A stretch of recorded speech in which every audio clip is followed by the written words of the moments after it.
జలజలా పారే ఒక నది ఒడ్డున ఉన్న చెట్టుపై ఒక పక్షి గూడు కట్టుకొని తన పిల్లలతో సంతోషంగా ఆనందంగా జీవిస్తుంది.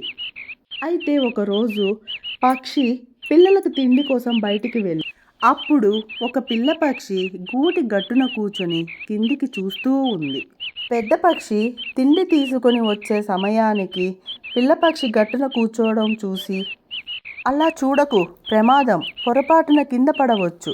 మీరు పెద్దయిన తర్వాత నాలాగా ఎగరవచ్చు, బయటికి వెళ్ళవచ్చు.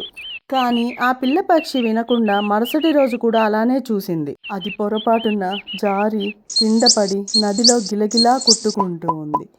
అప్పుడే వచ్చిన తల్లి పక్షి అది చూసి కన్నీరు మున్నీరై విలపించింది. కానీ ఏమీ చేయలేకపోయింది. అలా ఆ పిల్ల పక్షి ప్రాణాలు విడిచింది. మనం పెద్దల మాట విననిచో ఆపదలు తప్పవు. ఈ వీడియో మీకు నచ్చినట్లయితే please like, share, comment and subscribe to my channel.